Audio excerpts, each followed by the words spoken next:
Hello friends, so today is my first video. I am going to discuss about delocalization and conjugation. It is a basic topic of aromaticity and anti-aromaticity. So for um, clearing your mind about what is aromaticity and anti-aromaticity, we must have to go through delocalization concepts. So let's get start this. I have preferred a book called Claden, Volume 2. It's chapter 7. Um, so first, it is the picture of lycopene, and it is a red pigment in tomatoes. So its basic feature and its application means to say the delocalized electron and conjugated electrons application is applicable in many terms, uh, as it can it can define a color of any particular thing. For example, there is a tomato. So these properties means to say lycopene contains only carbon and hydrogen. Many pigments contain other elements, but nearly all contains double bonds and many of them. So in this chapter here is clear that many double bond containing compounds shows up different types of colors, and mainly it contains carbon and hydrogen bonding. These properties depends upon the way the double bond joins up or conjugate and the resulting delocalization of electrons within them. So before starting of delocalization chapter, we should have to go through this topic about the structure of ethene, because it is mainly required for structural data of any compound. So ethene is a sp2 hybridized carbon bond, and it is planar. Why it is planar? Because it contains sp2 hybridization.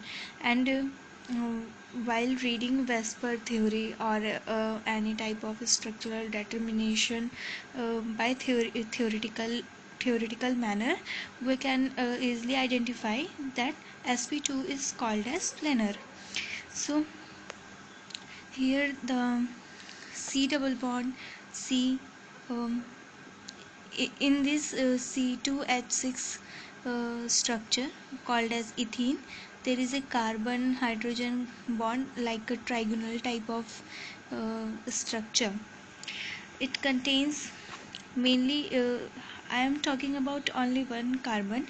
It contains a sigma bond between them and four sigma bond linking them each to two hydrogen atoms, and the pi bond is formed by overlap of a p orbital on each carbon atom.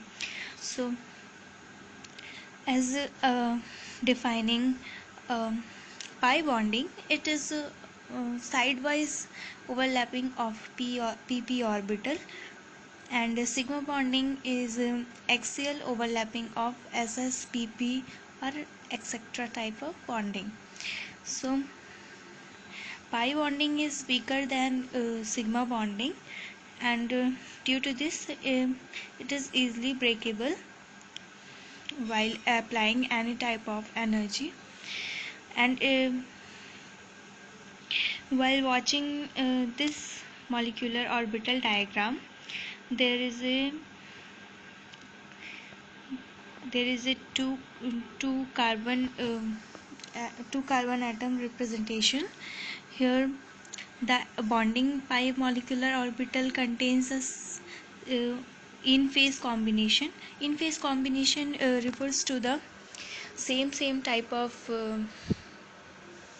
like type of structure of nodal um, of nodal plane. and due to this it combines perfectly and forms a bonding pi molecular orbital. And while it does not match with each other, and due to this it forms an anti-bonding pi star molecular orbital. And because of unmatching orbitals, it has a very high energy than bonding pi molecular orbital, and due to this it prefers to be above than bonding pi molecular orbital. And while filling up electron, as all carbon contains one electron in their p orbital, while mixing these two orbitals, hybridized form contains bonding pi molecular orbital, and it contains mainly two electron. Okay, then there is another pi bonding containing molecule which is called as benzene. Here we are preparing a molecular orbital for calculus structure. It is calculus structure which is defining benzene. It contains it contains 3 sp2 hybridized, not 3 but all 6 carbon contains sp2 hybridized orbital, sp2 hybridization. And